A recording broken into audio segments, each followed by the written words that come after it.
Hey guys, welcome to a very cool Google Hangout here at the Travelers Championship. It is the pro debut of some of the top amateurs in the world, and we're going to kick it off first with Patrick Rodgers, the former #1 amateur in the world. I say former because you are now a professional. You're just coming off your first professional press conference, so officially, welcome to the PGA Tour, and how's it going so far this week? Yeah, thank you very much. It's a little bit surreal to hear you call me a professional for sure. Pulling my staff bag out of the box and putting my clubs in such a big bag. It just every new experience has been very surreal, and I couldn't be more excited to get my pro career started here. You know, this is something we kind of talk about the Travelers Championship every single year, how great the Travelers is at giving the young up-and-coming guys a chance. This is your second shot. I believe you were here back in 2012 on a sponsor's invite as well. But what does it mean to you for a Travelers Championship to reach out to you and give you this kind of opportunity? Yeah, no matter what, it's always going to hold a very special place in my heart to have my first ever PGA Tour event here and to now have my professional debut here in Hartford. Just such a special opportunity, and to give me a second chance here when I didn't play my best golf in my first PGA Tour event, it means so much to me. And playing a golf course that's familiar, it's not going to be a normal thing for me, but it's definitely. I'm going to take it this week and hopefully use a little bit of knowledge to my advantage. All right, now I know we have a ton of questions for you, and I think we're going to start off with DJ Pajowski. He's our social media connoisseur, so you will be harassed very frequently by him. I'm just trying to help you out with all those pro tips that you're trying to learn on the fly. Yeah, you should just turn off notifications on your phone because we'll just be tweeting at you constantly. But I guess let's start with maybe getting a little bit of background on you. I know that you're a Stanford guy and appropriately decked out in the Nike now as well, because I know that you had tied a famous Stanford alum's win record. Is that right? That's right. So yeah, why don't you just tell us a little bit more about yourself? I guess where you're from, where might we have seen you play for, and what should we be watching for? Yeah, I'm from Avon, Indiana. Grew up in the Midwest, and I played all sports growing up. But for whatever reason, golf stuck, and so fortunate that it took me out to Stanford and out to California to experience such a great university with so many incredible people surrounding me in college golf and really in the whole athletic department. And I've been fortunate to have a good college career after playing on the Walker Cup team before I got to school, and just excited with the progress that I've made, and they've really accelerated my development as a player, and I really feel like I'm ready to be out here. So this is a very exciting next chapter, even though it's all happened very quickly. Patrick, hi, I'm Tom Alter. I'm with the communications department here at the PGA Tour. Have you had a rookie moment yet, or have you had kind of a pinch me moment that I can't believe I'm playing next to or hitting balls next to a Matt Kuchar or Bubba Watson or something like that? Yeah, these are all guys that I've grown up idolizing and watching play and trying to learn from. I'm a huge fan of golf, and I watch a lot of golf. So, to be able to see, like you said, guys like Bubba and Matt Kuchar and some of the greats of the game and the best players in the PGA Tour out here, it really is surreal. But I have a ton of confidence in myself, and I believe that I have the game to compete with these guys. But I know it's going to be a challenge, and I'm just trying to kind of learn on the fly and hopefully play my best golf each time I get a chance to play. I know you had played really well at the John Deere Classic last year. I think you had a 64 there. How much help was that as you kind of done this whole pro golf thing? Yeah, I've been very fortunate to play on the PGA Tour 3 times as an amateur, and I really felt like each time I got a chance to play, I really improved. I took it upon myself to make sure that I learned from the things that I did poorly, but never forget to take all the positives that I could from each event. And really proud of the way that I got better each time I played. And I think last summer at the John Deere was a reflection of continuing to feel more and more comfortable playing on this stage, and to have the new feeling of being in contention on the weekend and getting up there near the lead and kind of getting a taste of it gave me a lot of confidence going forward. And but I still knew I had a lot to develop in my game, and I went back to school, and now I really feel like I'm ready. I want to know where's the Nerd glasses? Is Nerd Nation retired for you now? No, Stanford will always be very special to me, but no, I haven't got my latest shipment of Nerd Nation glasses. I took my last final, I wrote my last paper, and I'm at least out of school for just a little bit, so look forward to being back there. Now, I know that you played at TPC River Highlands before.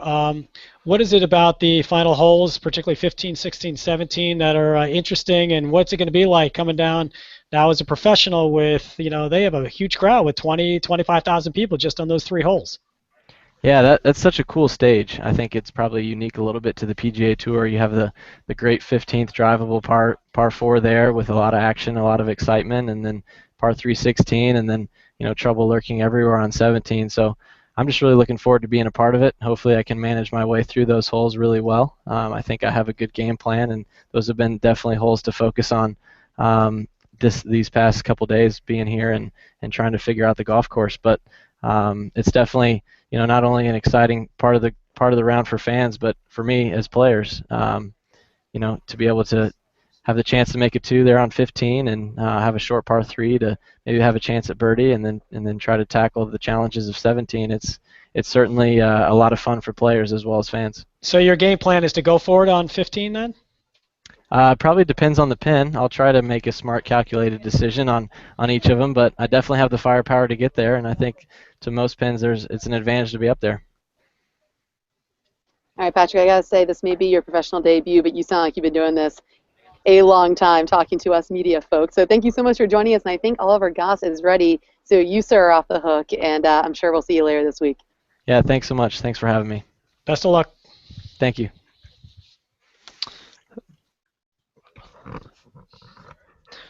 All right, so next up we got our low amateur at this year's Masters.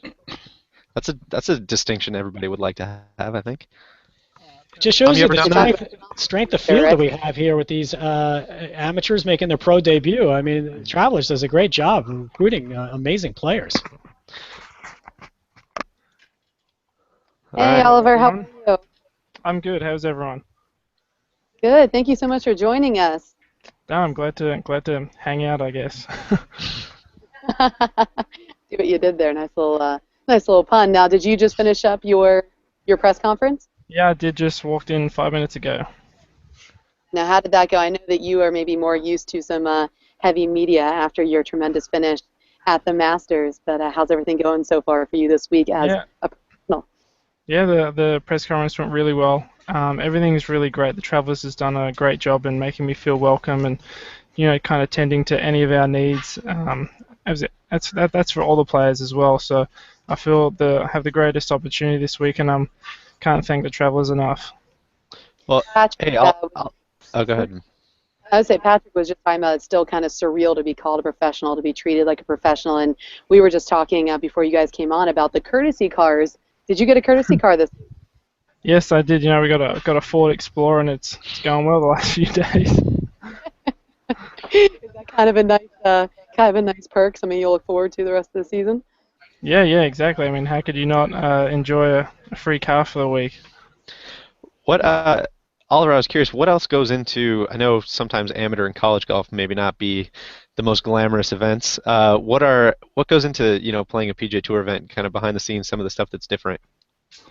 I haven't really thought about it, but just on the spot, you think about it, you can go and pretty much get whatever you need in preparing for the week, but also during the week, you can go in and have lunch or get some massage done or get stretched out, go hit some balls, get a new putter, get new hats, get whatever you want really, and that's kind of the main difference, at least I can think of off the top of my head, but it's just a wonderful place to be to play golf each week.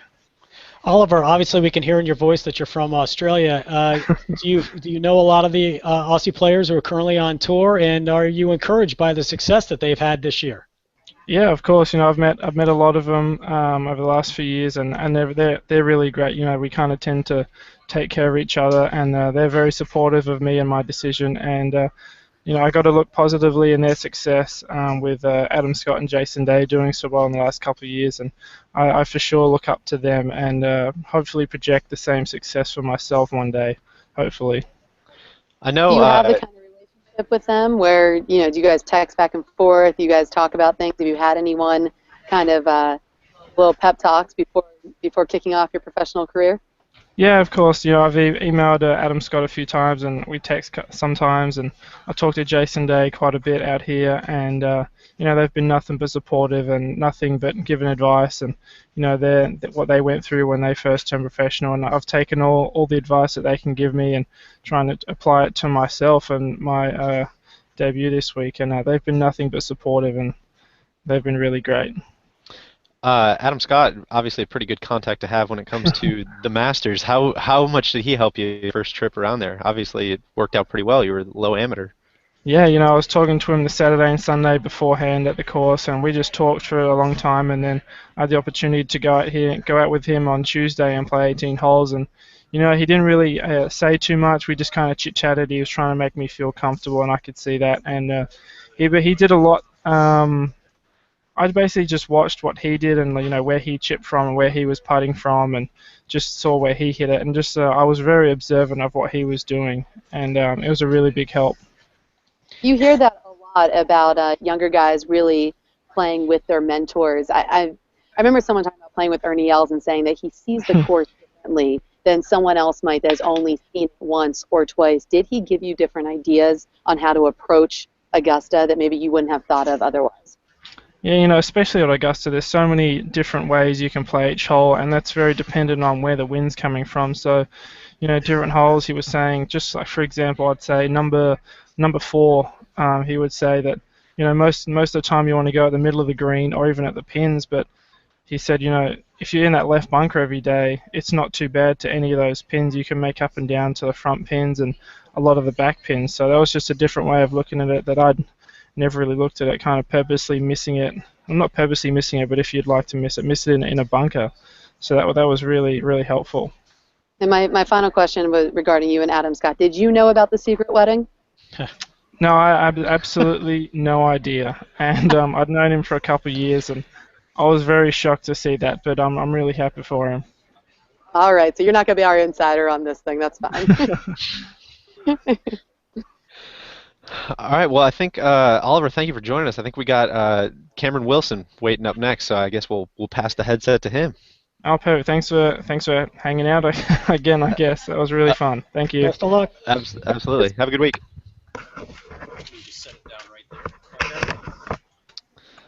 I was really hoping you knew about that secret wedding. Yeah, but I don't. Great little nugget. Well, you've only got about 6 or 7 people to find as your inside source, I think. So. No one would have seen that coming.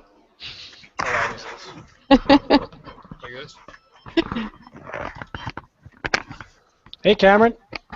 Hello. How are you? Was it Good. Cameron? Thank you so much for joining us. All right. Can you hear us? Kind of. A little bit. Speak again. All right. I'm just going to start asking questions, and if you hear us, you can answer them. Okay, I hear. Yeah, I'm good.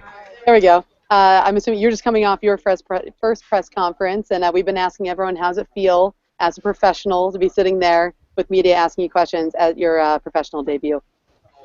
It's cool. It's a dream come true to make my pro debut in Connecticut, and yeah, it's fun to think that I'm going to play pro golf. I mean, I've wanted to play pro golf for such a long time, and I'm excited for it to happen finally.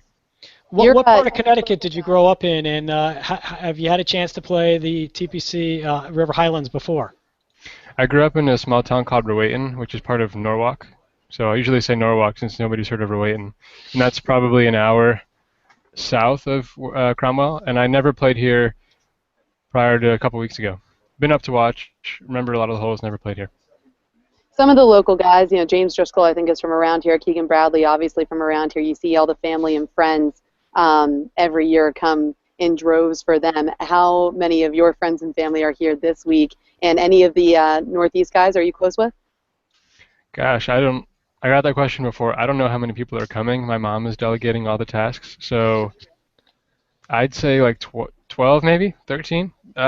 But I just gave her a bunch of tickets and said, all right, please handle some of this stuff. I know a bunch of the younger guys that played in the Northeast. Kevin Foley's out here. I played some amateur golf with Kevin Foley. I played golf, Patrick Rodgers, my teammate, is out here making his pro debut as well. And then a bunch of the guys I played amateur golf with. I mean, there's so many guys now that are on tour that are 23, 24.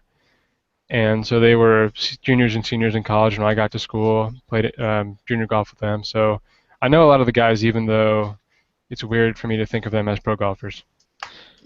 Well, I know that you're coming off probably the biggest win of your career at the NCAA championships. How much of your form you think is going to carry over this week, and what was that experience like to get that win? That was so cool, and I couldn't think of a better way to cap my individual career. Disappointing as it was for our team to lose in a brutal fashion, really. So that'll sting for a while. But looking forward, I think my game's been good. I think I played well in U.S. Open qualifying a couple of days after that. Last week was kind of rough, but it's the U.S. Open, so I had no problem forgiving myself for a couple bogeys here and there. If there's ever a time to be easy on yourself, that would be it. So my form has been good, and hopefully it's going to continue to be good. What was the last week like? And I guess from a course standpoint, from a notoriety standpoint, playing in a major, what was everything like for you? Yeah, it was weird for me to have everybody know who I was. I guess everybody watched NCAAs on TV, and so that was kind of interesting. I played in one Open before, but nobody knew who I was then. Like literally nobody. Well, so, you had a good practice round though. I heard that at yeah, 2012. I did, but nobody came to watch me. So, so that was cool. I guess that people know who I was, and that was neat. And hopefully that continues. And it was a pretty hectic week. I mean, I had to go back to California after qualifying to move out of my place and take exams. And then I took an exam Tuesday night when I was in Pinehurst. And then luckily my parents were out there in California for some other stuff, and they helped me pack up and move, basically. And then, it was rough to miss the cut, but I hadn't had 2 days in a long time to just catch my breath and have nothing to do. So that was fun. And then I got to live stream graduation from player dining. So that was neat. Yeah. I couldn't really make it back there in time and then be back here in Connecticut. So they had a live feed on YouTube, and I watched that at the dining room table. The internet didn't exist when I graduated from college. I'll just say that. And first of all, I worked in Stanford for a while, so I definitely know where Wyatt is, right up the fantastic. Exit 12. 95. Yes. So obviously, you got big game. What can fans expect to see? What's the best part of your game, and what do you think is going to be the most appealing to fans as they watch you play? Since you asked, I hit it pretty far. So fans will think that's kind of cool. And chicks dig the long ball, yes. That's what I hear. And that's probably it. Yeah, I gain shots with my driving for sure. Okay. Going back to how you kind of ended your college watching graduation streaming on YouTube, I think a lot of people would say, "Oh, that's kind of unfortunate," but would you have it any other way? You know what? I wouldn't have minded being there. It wasn't going to be devastating to me if I wasn't at the U.S. Open, because I had that to look forward to. But how can I not play in the U.S. Open, right? How can I not take that opportunity when it comes my way? If you want to be a golfer, you got to go play the U.S. Open. What was the exam you had to take when you were at Pinehurst? It was in renewable energy engineering, so different types of like solar, nuclear, hydro-powered stuff, like basically green energy. Mm-hmm. Okay. Those are the kind of classes I think you take, at Stanford. At Stanford, yeah. I'm not saying I did well, but I passed. So going from obviously a very tough course, like you just saw at Pinehurst, to a kind of a very birdieable, very gettable course here at TPC River Highlands, are you looking forward? I know a lot of guys, Chris Kirk tweeted out earlier, I'm looking forward to reminding myself that I can't make birdies, stuff like that. Even as an amateur turning pro, are you looking forward to really proving to yourself again how many birdies you can make out here? Not really. I was kind of interesting being on the putting green and thinking, wow, this is so manageable. But I'm just excited to play, and it wouldn't really matter what the conditions were. I'd be excited to make this my pro debut, no matter how hard or how easy, or, I'm just excited to be here, and the difficulty of the golf course has nothing to do with my excitement or how happy I am to make this my first start.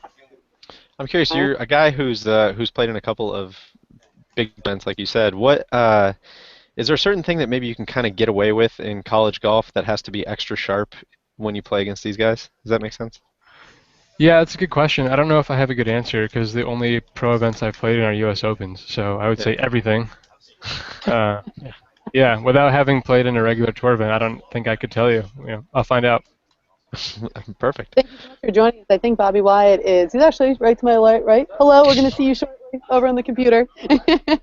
But thank you so much for joining us, and good luck this week. I'm sure you're going to have a lot of eyes on you, so enjoy every minute of it, okay? Thank you very much. Go Connecticut. Okay. Is that even a cheer? Is that a thing? Never heard it before. Yeah, it would look good on a pennant, like one of those really old school Yeah. Harvard, Yale pennants. Just go Connecticut. This is why they don't let us go live for this long. We start to get A bit loopy. What am I doing here? Just swap those on. You'll already be connected. Great. All right. How are you? Hello. I'm going to pretend like you're not immediately to my right and look forward instead. Gotcha.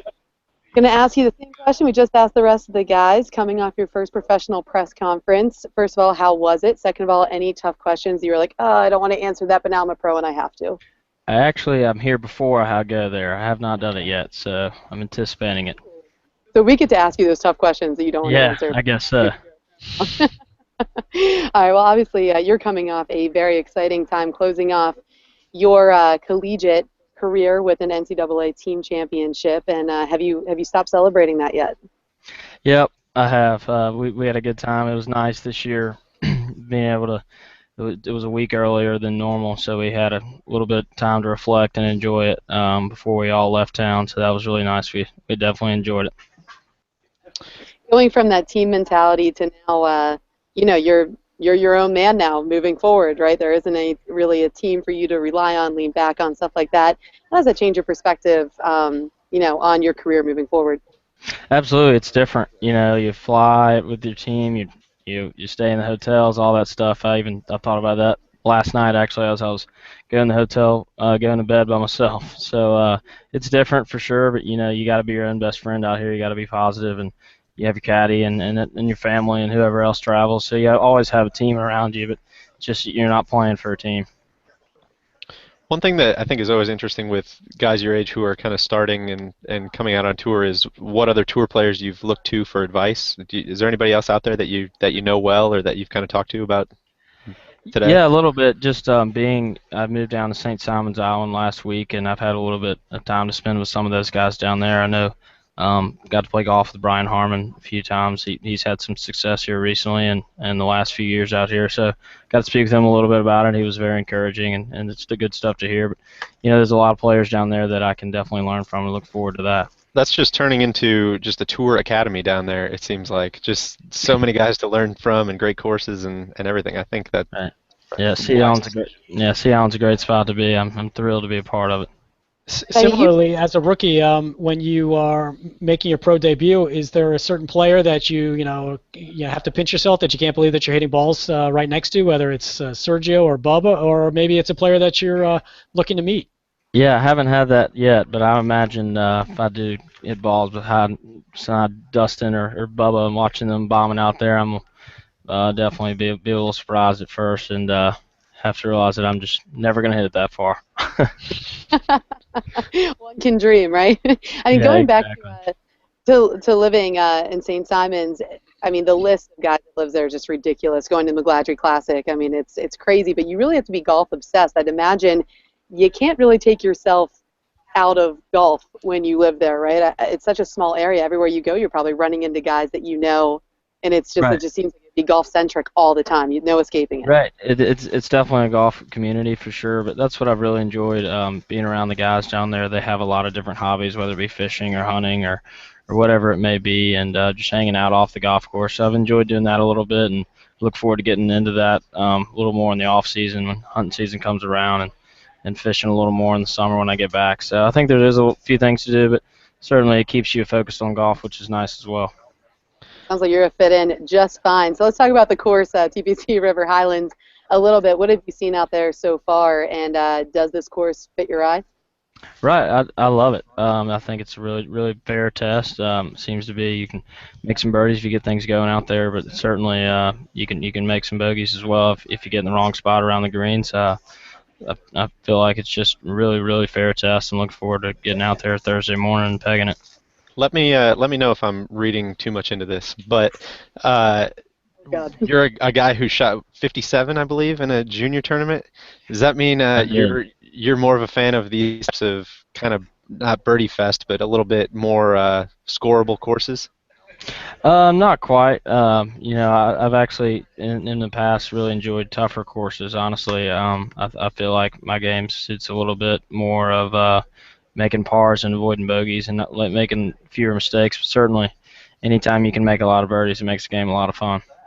When fans are looking for a new star that they want to follow, why should they follow you? What is it about your game that's going to appeal to some fans out there? Yeah, I don't know how to answer that. I guess we'll find out. I'm still trying to find my identity out here, but hopefully I can make a lot of birdies. I think if you're an Alabama fan, right? Obviously, just follow you. I am big time. Roll Tide. Roll Tide.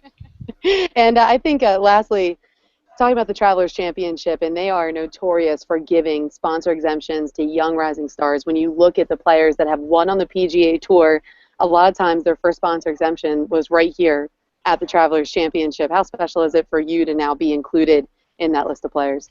Yeah, it's extremely exciting. It's such a great event, has such a good reputation, and they have been so nice to younger players like myself, and to be a part of that is something I'm just extremely excited about, humbled for sure. I mean, there's a lot of great players in this field, and to be surrounded with the talent here on the range and everywhere else, like we mentioned earlier, it's just really exciting for me. It's a dream come true. All right, well, thank you so much for joining us. We're looking forward to watching all four of you make your pro debuts this week. You have a lot of eyes on you, so like I said to everyone else, take it all in. Do you feel like you're able to take it all in this week? Yeah, absolutely. Yeah, it's been cool for me just walking around, seeing the grandstands and all that stuff. I'm sure it'll be a little better when they're full. Good luck with the press conference. Appreciate it. All right, thank you so much, All Bobby, right. for joining. Thank you. All righty. Well, that's it. Go Connecticut one more time, Tom. Go Connecticut. All right, guys. Well, good to see you guys. Amanda, enjoy the week up in Connecticut. All right, see you later. All righty. See ya.